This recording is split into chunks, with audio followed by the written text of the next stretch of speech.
ဒီပွဲကဘာမှမဟုတ်သေးဘူးဒါပေမဲ့ဒီကောင်မလေးကတခြားသူတွေနဲ့မတူဘူးသူကအနှိမ်ခံရယုံတယ်မဟုတ်ဘူးအနှိမ်ခံရရင်တော့မှကြောပြင်ကိုမတ်မတ်ထားပြီးရှေ့ဆက်ရှောက်နိုင်တဲ့သူမျိုးဒီလိုကလေးမျိုးကနောက်တစ်ချိန်မှာဘသူချီပွားအောင်မှရှိနေမဲ့သူမဟုတ်ဘူးကျန်းရွှေရှမ်းရီမင်းအတွက်ပေချင်းကနေပို့လိုက်တဲ့အောင်လက်မှတ်ရောက်နေပြီသမီးစာမွေးပွဲအောင်ပြီလို့ပြောတာလားအမကြီးပေချင်းတက္ကသိုလ်ကိုအောင်ပြီတဲ့အမကြီးကတနိုင်ငံလုံးမှာအမှတ်အများဆုံးဖြည့်ဆိုသူပဲပေချင်းတက္ကသိုလ်ဆိုတာတနိုင်ငံလုံးမှာအကောင်းဆုံးကျောင်းမဟုတ်လားဟုတ်တယ်ဦးလေးကြီးရဲ့သမီးကတော့အောင်မြင်သွားပြီပြို့ပေချင်းတက္ကသိုလ်ဆိုတာတနိုင်ငံလုံးမှာအကောင်းဆုံးပဲအရင်ကငါခိုးတဲ့ကောင်မလေးကအခုတော့တနိုင်ငံလုံးမှာအတော်ဆုံးကျောင်းသူကြီးဖြစ်သွားပြီပေါ့သူ့ကိုအောင်မြင်မဲ့သူမှန်းငါသိပါတယ်ဒါပေမဲ့တကယ်တမ်းအောင်မြင်သွားတဲ့နေ့ရောက်လာတော့ငါရင်ထဲမှာဝမ်းသာလာလားဘာလားတော့မသိချတော့ဘူးဘာလို့အခုထိမအိတ်သေးတာလဲအိတ်မပြောလို့လားဘာတွေစဉ်းစားနေတာလဲအရင်တော့ကအကြောင်းတွေကိုစဉ်းစားနေတာပါအရင်ကဘာအကြောင်းလဲသမီးဦးလေးစီကငါစခိုးတဲ့နေ့ကိုလေအဲ့ဒီနေ့ကသမီးကိုငါတွေ့တာပဲသမီးသိပါတယ်ဦးလေးသိတာလားသမီးကိုကြောပေးပြီးပိုက်ကွန်တွေတိတ်နေတဲ့အချိန်တိုင်းဦးလေးကတမင်လုတ်ပြီးနေမှန်းသမီးသိတာပေါ့ဦးလေးသာတမင်မျက်စိမိတ်မပေးထားရင်သမီးဒီလောက်လွယ်လွယ်နဲ့ခိုးလို့ရပါမလားဒါနဲ့ဘာလို့အဲ့ဒီတုန်းကဘာမှမပြောဘဲလွှတ်ထားပေးခဲ့တာလဲဘာလို့လဲဆိုတော့ငါသမီးလေးသာရှိနေအောင်မယ်ဆိုရင်သမီးရွယ်လောက်ရှိနေလောက်ပြီလေသူဘယ်မှာလဲဘလို့နေလဲငါမသိပေမဲ့တစုံတစ်ယောက်ကသူ့ကိုငါလိုမျိုးပဲနားလည်ပေးပြီးကူညီပေးလိမ့်မယ်လို့ငါမျှော်လင့်ခဲ့လို့ပါဦးလေးအမရဲ့အကြောင်းသမီးကိုပြောပြလို့ရမလားနောက်မှပေါ်သမီးတက္ကသိုလ်ကပြန်လာမှငါအေးအေးဆေးဆေးပြောပြမယ်ကောင်းပါပြီဒါကသမီးစုထားတဲ့ပတ်စံ362ချက်ပါဦးလေးယူထားလိုက်ပါငါ့ကိုဘာလို့ပေးတာလဲအကျွေးစာချုပ်ထဲမှာ63ချက်နဲ့10ပြားပဲကျန်တော့တာလေကျန်တာတွေကဦးလေးအတွက်ရေဒီယိုအစ်စ်ဝယ်ဖို့ပါသမီးပဲယူထားပါပေချင်းမှာကြောက်တက်ရတာဈေးကြီးတယ်မလားသမီးမှာပညာသင်ဆုရှိပါတယ်ဒါဆိုလဲယူထားပါမင်းကလေးဆိုတာအိတ်ထဲမှာပတ်စံရှိမှရင်ဘက်ကတောင်းတာဒါဆိုဦးလေးပဲသမီးအတွက်တင်ထားပေးပါသမီးပြန်လာမှပြန်ပေးပေါ့ကောင်းပြီငါတင်ထားပေးမယ်အမကြီးဘယ်တော့ပြန်လာမှာလဲ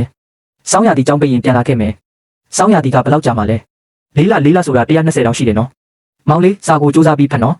ဦးလေးစကားကိုနားထောင်အမကြီးပြန်လာရင်မုတ်တွေအများကြီးဝယ်ခဲ့မယ်လမ်းမှာစားဖို့တစ်ခုခုဝယ်သွားဦးဒါကပတ်စံမဟုတ်ဘူးအမတ်တရပစ္စည်းလေးတွေပါအိမ်ကိုတတိရတဲ့အခါဒါလေးကိုထုတ်ကြည့်ပေါ့ဦးလေးသမီးပြန်လာခဲ့မှာပါငါသိပါတယ်သမီးပတ်စံတွေအများကြီးရှာမယ်ဦးလေးအတွက်အိမ်တစ်ကြီးဆောက်ပေးမယ်တင်မောအကြီးကြီးဝယ်ပေးမယ်ပြီးတော့အကောင်းဆုံးရေဒီယိုလည်းဝယ်ပေးမယ်နော်ကောင်းပါပြီငါစောင့်နေပါမယ်ဦးလေးသမီးသွားပြီနော်အမကြီးပြန်လာရမယ်နော်ဟာ1996ခုနှစ်စက်တင်ဘာလစူးနဲ့ပေချင်းကိုကြောက်တက်ဖို့ထွက်သွားခဲ့တယ်ဒီဆက်ဝိုင်းလေးကိုတနေ့နေ့မှာအပြည့်ဆွဲနိုင်မှာပါဆက်ဝိုင်းပြည့်သွားတဲ့နေ့ကျရင်အဲ့ဒီကောင်မလေးပြန်ရောက်လာလိမ့်မယ်အဖိုးကြီးချမ်းအခုထိအလုပ်လုပ်နေတော့လားမလုပ်ရင်ဘာစားမလဲမင်းသမီးကလာတိုင်းပတ်စံပို့နေတာပဲမဟုတ်လားအဲ့ဒီပတ်စံတွေကိုသူလက်ထက်ရင်ပေးဖို့စုထားရမှာလေသူကအသက်28တောင်ရှိနေပြီပေချင်းကရှိနေကြီးကမင်းစုထားတဲ့ပတ်စံကိုစောင့်နေပါမလားစောင့်မစောင့်ငါကတော့စုပေးရမှာပဲသမီးကအလုံးမလုံးနဲ့တော့လို့ပြောတာကိုမင်းကတော်တော်နားထောင်တာပဲနော်သူ့စကားကတော့နားထောင်ရမှာပေါ့ဘယ်သူလဲလူအင်အားနဲ့ဘာတွေလာလုပ်နေတာလဲအဲ့ဒီကောင်မလေးရဲ့အင်းဟောအဖိုးကြီးချမ်းက9ယောက်နေတော့ပါလားဒီလောက်နှစ်တွေအကြာကြီးတောင်လူတော့မတိုးသေးဘူးပဲငါ့ကိုမမှတ်မိတော့ဘူးလားစူးလောင်လေးကိုကလေး2ယောက်ရဲ့အရင်ခောက်အဖေပေါ့အဲ့ဒီတုန်းကမင်း9လီတာနဲ့ငါ့ကိုချင်းချောက်ခဲ့တာငါမှတ်မိနေသေးတယ်နော်မှတ်မိနေရင်ပြီးတာပဲငါဒီနေ့လာတာကမင်းကိုအကြောင်းကြားစရာရှိလို့မြို့နယ်အစိုးရရဲ့အမိန့်စာပဲဒီစိတ်ကန်းကိုခီးသွားစိတ်ကန်းအဖြစ်ပြောင်းလဲတော့မယ်ဆိုင်ကန်းတွေအကုန်လုံးတတ်မှတ်ထားတဲ့ရက်အတွင်းဖယ်ပေးရမယ်ဒီမြေနေရာကိုငါရဲ့ကုမ္ပဏီကလေးလံအောင်ထားတာအဖိုးကြီးချမ်းအဲ့ဒီတုန်းကငါစီကနေကလေး2ယောက်ကိုလူယူသွားခဲ့တယ်မလားအခုငါကဒီမြေနေရာကိုပြန်ယူလာဆိုတော့တရားမျှတတယ်မလားအဲ့ဒီကလေးတွေကမင်းကိုယ်တိုင်အလိုမရှိလို့ပြစ်ထားခဲ့တာလေလက်ခွန်းငါမွေးထားတဲ့ကလေးတွေကိုငါယူချင်တဲ့အချိန်ယူမှာပေါ့မင်းကဘာကောင်းမို့လို့ဝင်ပြောနေတာလဲမင်းမွေးတာတော့ဟုတ်တယ်ဒါပေမဲ့မင်းသူတို့ကိုမကြွေးခဲ့ဘူးလေအပိုးတွေလာမပြောနဲ့မင်းကို15ရက်အချိန်ပေးမယ်မင်းရဲ့အမိုက်ပုံတွေကိုအမြန်ဆုံးရှင်းပြလိုက်15ရက်ပြည့်တာနဲ့မြေထိုးဆက်တွေလာလိမ့်မယ်လမ်းပိတ်တဲ့သူမှန်သမျှအကုန်နင်းချပြစ်မယ်အော်ပြီးတော့မင်းရဲ့အဲ့ဒီကလေး2ယောက်ကိုပြောလိုက်အောင်ဒီနေ့ကစပြီးသူတို့ရဲ့မျိုးရိုးကစူးဖြစ်သွားပြီသူတို့ဒါဒီကိုပြန်လာရဲ့ရင်ငါသူတို့နဲ့အတူအကုန်လုံးကိုမြင်းမြုပ်ပြစ်မယ်ဦးလေးချမ်းအခုဘယ်လိုလုပ်ကြမလဲမပူပါနဲ့ဘာမှမဖြစ်ဘူးစူးလောင်ရိုးကအခုချမ်းသာပြီးအာနာရှိနေတာလေငါဘာမှမဖြစ်ဘူးလို့ပြောရင်ဘာမှမဖြစ်ဘူးအနှစ်20ရှိသွားပြီအဲ့ဒီကလေးတွေရဲ့အဖေကပြန်လာလိမ့်မယ်လို့ငါတခါမှမစဉ်းစားခဲ့ဘူးသူတို့ဒီမျိုးလေးကိုမေ့သွားပြီလို့ငါထင်ခဲ့တာကလေးတွေကိုလည်းမေ့သွားပြီထင်တာပေါ့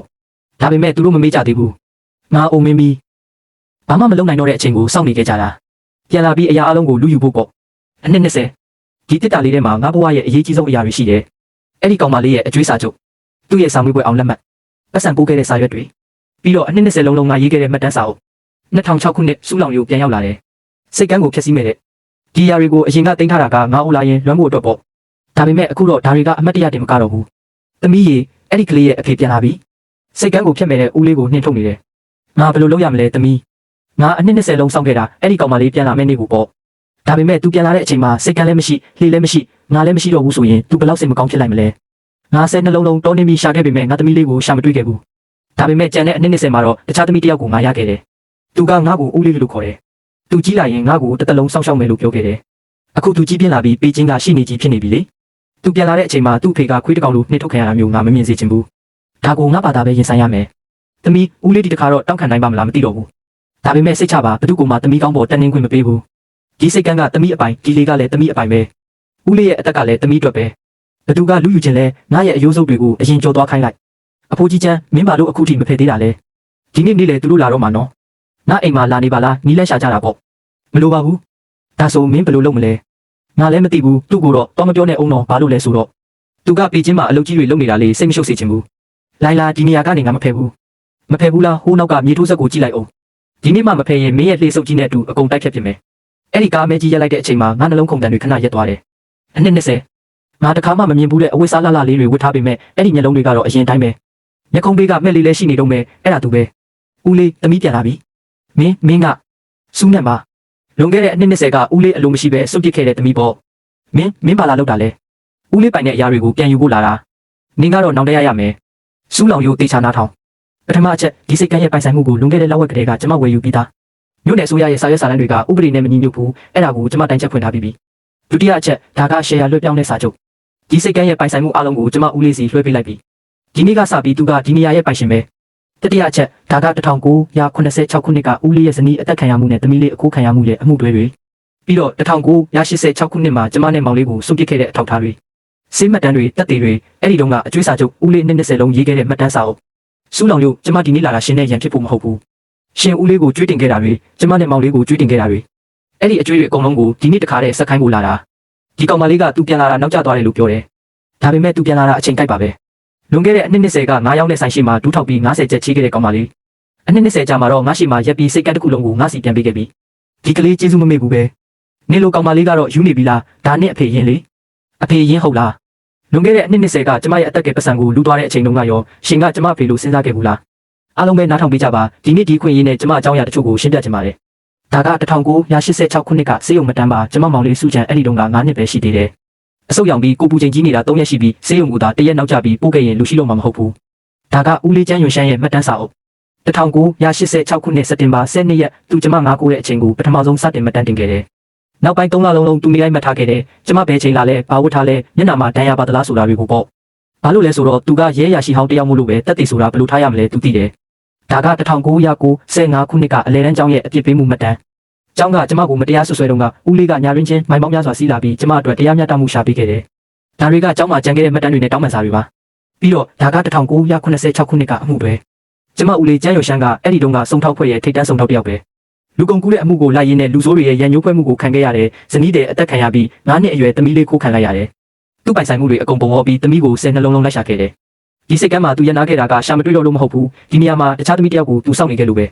စူးလောင်လို့ရှင်ကမောင်လေးကိုကုဖို့ပတ်စံကိုလူသွားပြီးလောင်းကစားခဲ့တယ်အနှစ်20ကြာမှာတော့ရော်ကြီးငွေတွေနဲ့စိတ်ကမ်းကိုဖျက်ဖို့လာနေတယ်ပေါ့ကျမဒီနေ့လာတာရှင်းစီကပတ်စံလိုချင်လို့မဟုတ်ဘူးဥပဒေကနေတရားမျှတမှုပေးဖို့အတွက်ပဲဒါကတရားရုံးကိုတင်ထားတဲ့တိုင်ချက်လွှာပါပထမစူးလောင်ရုံနဲ့ဝန်ကွေးရှန်ကိုကလေးစုပ်ပြမှုနဲ့အပြစ်ပေးဖို့နဲ့မိဘအုပ်ထိန်းခွင့်ကိုရုပ်သိမ်းဖို့ဒုတိယစိတ်ကမ်းရဲ့ပိုင်ဆိုင်မှုကိုအတည်ပြုပြီးမတရားတဲ့ဖျက်သိမ်းမှုစာချုပ်ကိုပယ်ဖျက်ဖို့တတိယကျမနဲ့မောင်လေးရဲ့မျိုးရိုးကိုပြောင်းလဲဖို့ဒီနေ့ကစပြီးကျမတို့ရဲ့မျိုးရိုးကအကျန်းဖြစ်ပါတယ်ကျမနာမည်ကျန်းနဲ့မောင်လေးနာမည်ကျန်းချန်အိမ်တော်ဦးစီးကကျန်းရွှေရှမ်းဖြစ်ပါတယ်ဒီကလေးကသူ့ကိုယ်သူကျန်းနဲ့လို့ခေါ်တယ်ကျေးဇူးကိုအောက်မိတဲ့နန့်ဆိုတဲ့အတိတ်ပဲပေါ့အနှစ်20တုန်းကလက်ဝဲနှိပ်ခဲ့စဉ်ကကြီးလာရင်လက်ဝဲကြီးကြီးနှိပ်ပေးမယ်လို့သူပြောခဲ့တယ်ဒီနေ့တော့သူတကယ်နှိပ်ပေးလိုက်ပြီးဥပဒေစာချုပ်ပုံမှာရောငါရဲ့ရင်ဘတ်ထဲမှာပါအကြီးကြီးနှိပ်ပေးလိုက်တာကျန်းရွှေရှမ်းအိမ်တော်ဦးစီးသမီးကျန်းညက်တာကျန်းချန်